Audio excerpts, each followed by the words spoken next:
Hello my dear students, welcome back to my YouTube channel. My dear students, today in this video we are going to see chapter number 7 of class 10 NCERT First Flight Glimpses of India. The very first question arises, what is the meaning of glimpses? Glimpses means झलक. इस chapter में आज हम India की झलक देखने वाले हैं, अलग अलग प्रदेश के बारे में पढ़ने वाले हैं. So the chapter has 3 parts, 3 different stories. First, a baker from Goa. Second, Coorg. Third, tea from Assam. My dear students, in this video we are going to discuss about the first part, A Baker from Goa, written by Lucio Rodriguez. So let's get started. A Baker from Goa. This is a pen portrait of traditional Goan village baker who still has an important place in his society. My dear students, pen portrait means to give the detailed description of somebody or someone so that the reader can visualize about that person. So here, my dear students, in this chapter the writer talks about the baker of Goa. Goa के जो baker जिनका society में एक बहुत ही important place है आज भी, उनका एक ट्रेडिशनल तरीका था बेकिंग का, ट्रेडिशनल तरीका था रहने का, और उनके बारे में राइटर हमें इस चैप्टर में बताते हैं कि कैसे उनका बेकिंग का तरीका था, कैसे उनका काम करने का तरीका था, ट्रेडिशनल तरीका था. और एक चीज़ दोस्तों जो आप लोगों को मैं बताना चाहता हूँ वो है, गोवा एक पोर्चुगीज़ कॉलोनी हुआ करता था उस टाइम पर, बहुत साल पहले की बात है. यहाँ पर पोर्चुगीज़ लोग रहा करते थे और वो लोग तो अब नहीं रहे, वो तो चले गए, लेकिन ये जो बेकिंग है और ये जो बेकर है ये आज भी वहाँ पर देखने को मिलते हैं और आज भी बहुत सारे लोग हैं जो इस चीज़ को पसंद करते हैं. अब मेरा क्वेश्चन आप लोगों से ये है कि गोवा के अलावा भारत में ऐसा कौन सा एक प्रदेश है जहाँ पर पोर्चुगीज़ लोगों का राज हुआ करता था, पोर्चुगीज़ लोगों ने वहाँ पर शासन किया है. अगर आपको इस क्वेश्चन का आंसर आता है तो कमेंट बॉक्स में मुझे ज़रूर बताइएगा. चलिए लेसन की तरफ आगे बढ़ते हैं. Our elders are often heard reminiscing nostalgically about those good old Portuguese days, the Portuguese and their famous loaves of bread. Now here the writer talks about, my dear students, our elders, they often heard reminiscing. Reminiscing means remembering nostalgically, that is thinking fondly of the past. वो आज भी उन पुराने दिनों को याद करते हैं. Those good old Portuguese days. और कौन से दिनों को याद करते हैं? वो पोर्चुगीज़ डेज़ को याद करते हैं. The Portuguese and their famous loaves. Portuguese दिनों को तो याद करते ही करते हैं, लेकिन साथ साथ में उनको वो फेमस लोव्स ऑफ ब्रेड भी याद आ जाते थे. लेकिन मीन्स यहाँ पर एक्चुअली वो ये कहना चाहते हैं कि उस टाइम पर बेकरी जो था, बेकरी बहुत चलती थी, लोगों को ब्रेड और ये सारी चीज़ें बहुत खाना पसंद था. तब रोटियां चपाती ऐसी चीज़ें नहीं हुआ करती थी, तो लोग बहुत ज़्यादा ब्रेड खाते थे और वो सब लोव्स ऑफ ब्रेड जो है वो आज भी उनको याद आता है. Those eaters of loaves might have vanished but the makers are still there. आज वो जो लोग जो इस लोव्स ऑफ ब्रेड को खाते थे वो तो नहीं रहे. इसका मतलब कि वो पोर्चुगीज़ लोग तो नहीं रहे, वो वैनिश हो चुके हैं, लेकिन जो इस ब्रेड को बनाते थे वो आज भी गोवा में रहते हैं, वो आज भी एग्जिस्ट करते हैं, आज भी वो लोग वहाँ पर है. We still have amongst us the mixture, the moulders and those who bake the loaves. आज भी ब्रेड को बनाने के लिए जो इक्विपमेंट्स चाहिए, जो सामग्री चाहिए, वो आज भी है. और पहली है उसमें से मिक्सचर, जो आटे को मिक्स करने के लिए यूज़ होती है, मोल्डर्स जो उसको मोल्ड देती है, शेप देती है, और baking, okay, those who bake the loaves. तो उनके पास मिक्सचर है, मोल्डर्स हैं, एंड बेकिंग का भी पूरा सब चीज़ें ऑलमोस्ट है. Those age old time tested furnace still exist. आज भी वो पुराने, एज ओल्ड मीन्स पुराने टाइम पर जो फर्नेसेस होते थे वो आज भी, जिसको हम कह सकते हैं भट्टी, वो आज भी उनके पास है. मीन्स इतने लंबे समय से, ओके, और आज भी उनके बीच में वो भट्टियाँ अवेलेबल हैं जिसमें वो केक को बेक करते हैं, जिस फर्नेस में वो केक को बेक करते हैं. The fire in the furnace has not yet been extinguished. इसका मतलब ये है कि आज भी वो आग बुझी नहीं है, मीन्स आज भी वो काम चालू है. My dear students, if you happen to go to Goa somewhere else, then please do taste these breads, those bakeries. Okay, these bakeries are really very famous of the time, Portuguese time से जो bakeries वहाँ पर हैं, ज़रूर खाना। आपने वो English की राइम तो ज़रूर सुनी होगी, हॉट क्रस्ट बन, वन अ पैनी टू अ पैनी, हॉट क्रस्ट बन। तो बस ये राइम आप याद कर लेना, आपको ज़रूर मुंह में पानी आ जाएगा और आप ब्रेड खाने का मन आपको ज़रूर हो जाएगा। चलिए आगे बढ़ते हैं। The third and jingle of the traditional bakers bamboo heralding his arrival in the morning can still be heard in some places. Now, my dear students, the third and the jingle of the traditional bakers. अब ये क्या करते थे, ये जो baker थे, ये early in the morning, सुबह सुबह में एक बैम्बू की स्टिक्स में ओके बड़ी सी एक बास्केट हुआ करती, उस बास्केट में ब्रेड लेकर ये बेचने के लिए जाते थे। उनकी अनाउंसिंग, ओके, हेराल्डिंग मीन्स वो जोर जोर से ओके चिल्लाकर वो बेचते थे। Heralding his arrival in the morning can still be heard in some places. आज भी वो आवाज़ सुनाई देती है, आज भी ये लोग ओके गांव में मीन्स गलियों में बेचने के लिए जाते हैं। Maybe the father is not alive but the son still carries on the family profession. These bakers are even today known as pader in Goa. तो अब बहुत समय बीत गया है, शायद वो लोग तो अब जीवित नहीं होंगे, इस दुनिया में नहीं होंगे, लेकिन उनके जो बेटे हैं वो आज भी इस प्रोफेशन को कैरी कर रहे हैं। ओके, आज भी मीन्स उन्होंने टेक ओवर कर लिया। एक टाइम पर उनके पापा करते थे, अब वो इस बिज़नेस को चला रहे हैं। सो एक तरीके से देखने जाए तो ये एक फैमिली बिजनेस बन गया, फैमिली प्रोफेशन बन गया। So this bakers in Goa are known as poder. Poder ये एक पोर्चुगीज़ लैंग्वेज है जिसमें बेकर को पैडर कहा जाता है। During our childhood in Goa, the baker used to be our friend, companion, and guide. He used to come at least twice a day. Once when he set out in the morning on his selling round, and then again when he returned after emptying his huge basket. Now, my dear students, here in this paragraph, the writer says that in those days, in their childhood time, in Goa, the baker used to be their friend and companion. वो दिन में 2 बार आता था उनके घर पर। पहली बार सुबह में अर्ली इन द मॉर्निंग, जब वो बेकरी से निकलकर बेचने के लिए जाता था अपने ब्रेड को, और दूसरी बार शाम के टाइम पर जब वो अपने सारे ब्रेड बेचकर अपनी बेकरी की तरफ वापस लौटता है तब। तो दिन में 2 बार बेकर था वो उनके घर पर आता था। द जिंगलिंग थर्ड of his bamboo woke us up from sleep and we ran to meet and greet him. जैसे ही उसकी जो बैम्बू की थर्ड और जिंगलिंग की आवाज़ आती थी, वैसे ये बच्चे सुबह में उठ जाते थे अर्ली इन द मॉर्निंग। अब दोस्तों आपके साथ भी ऐसा ज़रूर हुआ होगा, जब भी गोला वाला आता है, समर की सीज़न होती है और जो गोला वाला टिंग टिंग टिंग टिंग बजाता है, तो आप भी अपने घर की बालकनी में से ज़रूर बाहर निकल कर देखते होंगे कि चलो एक गोला तो हो ही जाए। ओके, आइसक्रीम वाला कोई आता होगा या कोई भी हो। तो वैसे ही इन बच्चों को भी फील होता था, वैसे इन लोगों को भी फील होता था। Why was it so? ऐसा क्यों होता था कि जैसे उसकी जिंगलिंग आवाज़ आती थी और हम बाहर आ जाते थे? Was it for the love of the loaf? क्या ये हमारा बहुत ही ज़्यादा लोफ या ब्रेड की तरफ प्यार था? Not at all. The loaves were bought by some पैस्किन एंड बेस्टिन। अब ये पैस्किन और बेस्टिन दोनों ही पोर्चुगीज़ नेम हैं जिनका मतलब होता है सर्वेंट मेड। ये जो लोव्स थे ये तो जो मेड थे वो ले लेते थे, ओके, रिसीव कर लेते थे। What we longed for were those bread bangles which we chose carefully. Sometime it was sweet bread of special make. अब बच्चे एक्चुअली किसके लिए बहुत ज़्यादा why they were so much okay wishing, और जब वो आते थे why they were so much excited, they were very much excited for the bread bangles. bread bangles क्या होता है? एक तरीके का ब्रेड ही होता है जो बैंगल जैसा दिखता है। आप इमेज में देख पा रहे होंगे कि ब्रेड बैंगल एक्चुअली दिखते कैसे हैं।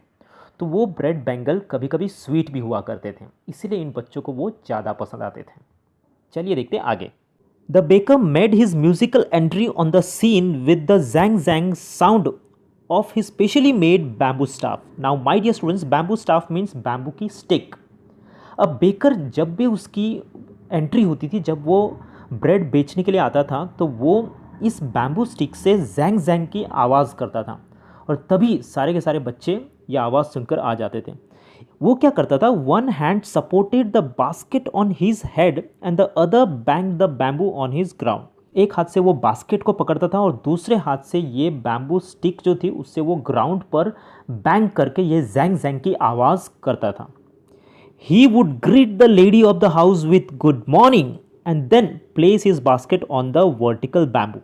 और फिर बाद में वो अपनी जो बास्केट है उसको वो बैम्बू स्टिक के ऊपर रखता था और जो घर की लेडी है उसको गुड मॉर्निंग विश करता था। ओके, गुड मॉर्निंग विश करने के बाद we kids would be pushed aside with a mild rebuke and the loaves would be delivered to the servant.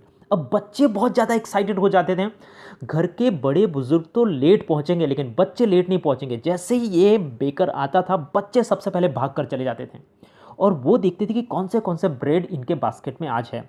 लेकिन जैसे ही एल्डरली लोग कोई आते थे, जैसे उनके सर्वेंट रिसीव करने के लिए आते थे, वो तुरंत उनको ओके रिब्यूक का मतलब क्या होता है, एन एक्सप्रेशन ऑफ डिसअप्रूवल और स्कोल्डिंग, तुरंत उनको डांट कर साइड में कर देते थे कि चलो चलो चलो बच्चों हटो।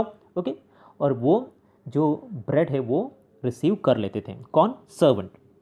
But we would not give up, लेकिन हम इतने जल्दी हार मानने वाले में से बिल्कुल नहीं थे। अब आपने एक्चुअली ऐसा ज़रूर एक्सपीरियंस किया होगा, आपके साथ भी ऐसा जरूर हुआ होगा। बच्चे क्या है, जब भी कोई ऐसा खाने वाला कोई बेचने के लिए आता है, ईटेबल आइटम्स कोई बेचने के लिए आता है, तो बच्चे बहुत एक्साइटेड हो जाते हैं। उनको बहुत कुछ देखना होता है कि कैसे बन रहा है, क्या है, कैसे हैं, ओके बास्केट में क्या क्या है, टोकरी में क्या क्या है। उनके अंदर बहुत ही ज़्यादा एक अलग सी ओके फीलिंग होती है।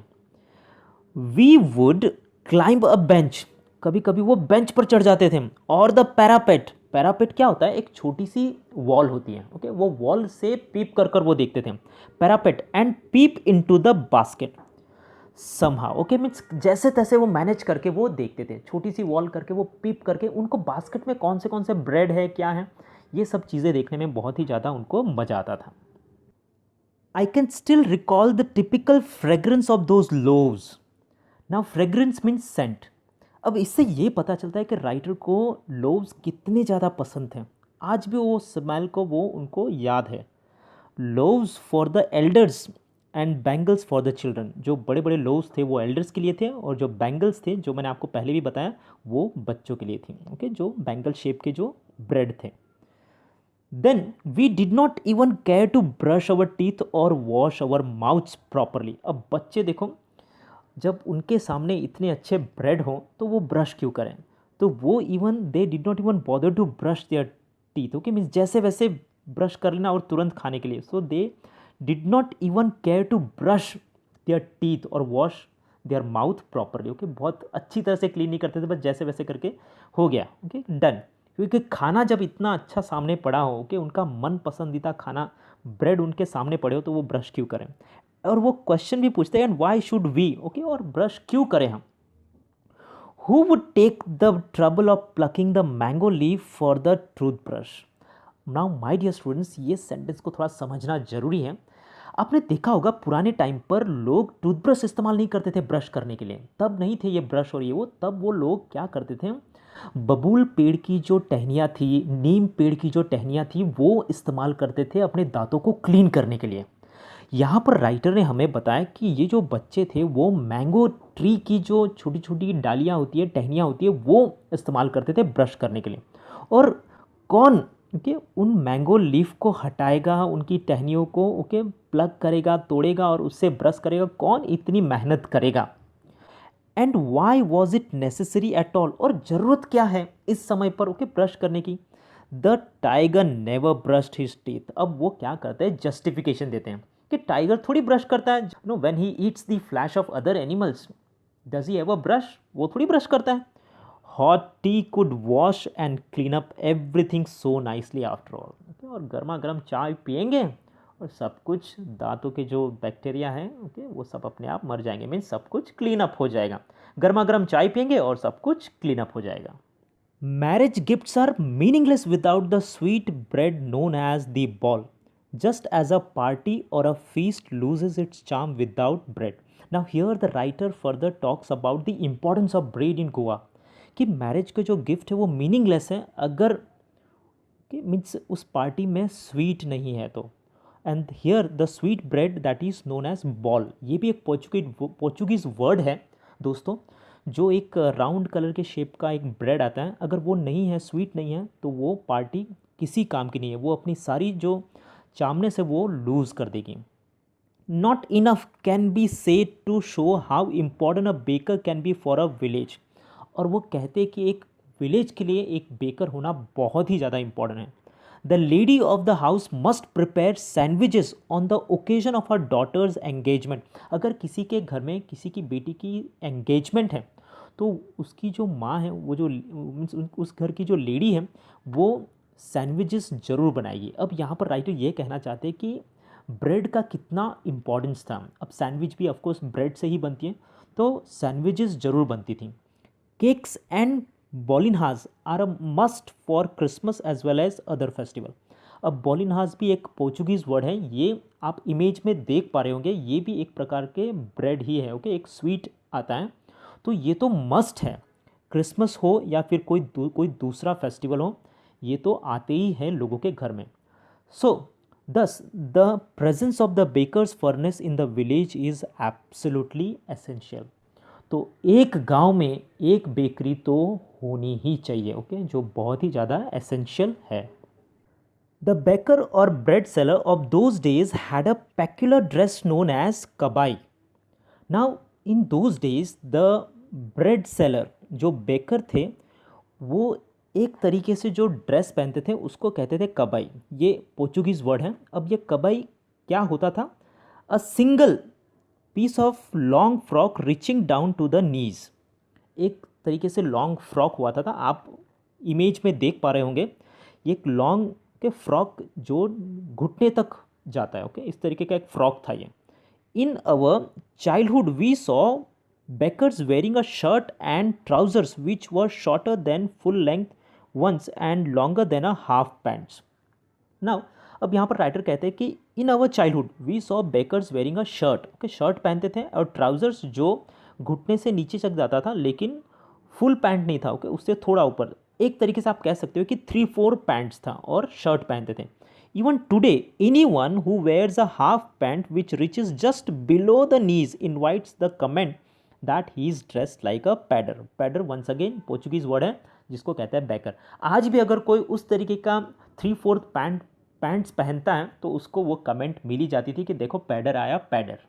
The baker usually collected his bills at the end of the month. Monthly accounts used to be recorded on some walls in pencil. Now the baker used to collect their amount, their bill at the end of the month, because they had some regular customers whom they used to provide the breads, and monthly accounts of the bakers used to be recorded on the walls with the pencil। the what the people used to do, people used to record, okay, people लोग भी उनका record रखते थे जितनी भी amount होती थी। और ये जैसे कोई दूध वाला होता है, कैसे महीने के आखिर में पैसा लेकर जाता है, वैसे ये करते थे, क्योंकि इनके फिक्स कस्टमर हुआ करते थे जिनको ये ब्रेड सप्लाई करते थे। Baking was indeed a profitable profession in the old days. पुराने टाइम पर ये जो बेकिंग का जो बिजनेस था, ओके, ये जो प्रोफेशन था, ये बहुत प्रॉफिटेबल था, क्योंकि इनके फिक्स कस्टमर होते थे और उतना ब्रेड बनते ही थे और उनको उतने ब्रेड देने ही थे लोगों को। The baker and his family never starved. Now how come that someone who is having a food store, okay, a bakery, that his family will starve? This will never happen। तो of course उनकी जो family हुआ करती थी वो कभी भूखे नहीं रहते थे, ओके, कभी भूखे नहीं रहते थे। They always used to have a good food to eat. He, his family and his servants always looked happy and prosperous. So the owner, okay, his family and his servants always used to look happy, delighted and prosperous। अच्छे खासे उनके पास पैसे हुआ करते थे। क्यों? क्योंकि उनका बिजनेस जो था, उनका जो ये बेकिंग का जो प्रोफेशन था, बेकरी जो थी, वो बहुत अच्छी चलती थी। There plum physic was an open testimony to this। now plum physic means pleasantly fat body, and open testimony means public statement about a character or quality। अब ये जो इनका अपीयरेंस था, ओके, गोल मटोल जैसा, एक फैट जैसा, यही दिखाता था कि वो कितने खुश थे, कितने हैप्पी थे, and how happy they were with this profession. Means they were really doing very nice in this profession। Even Today, any person with a jackfruit like physical appearance is easily compared to a baker. Even आज भी अगर कोई इंसान jackfruit जैसा दिखता है, okay, jackfruit आपने देखा है, एक बहुत ही मोटा फ्रूट होता है, अगर उसके जैसा अपीयरेंस वाला कोई इंसान दिखता है तो उसको बेकर के साथ कंपेयर करते हैं, ओके, मीन्स कोई मोटा सा आदमी दिखता है तो उसको बेकर के साथ कंपेयर करते हैं। सो आई होप दोस्तों ये चैप्टर आपको समझ में आया है। अगर आपने सचमुच इस चैप्टर से कुछ सीखा है तो एक लाइक ज़रूर बनता है, लाइक करके हौसला बढ़ाइए। अगर आप चैनल पर नए हो तो चैनल को सब्सक्राइब करो, बेल आइकन को प्रेस करो, ताकि जैसे ही मैं वीडियो अपलोड करूँ आपको तुरंत नोटिफिकेशन मिल जाए। आज के लिए इतना ही, मिलते हैं अगले वीडियो में, तब तक के लिए जय हिंद।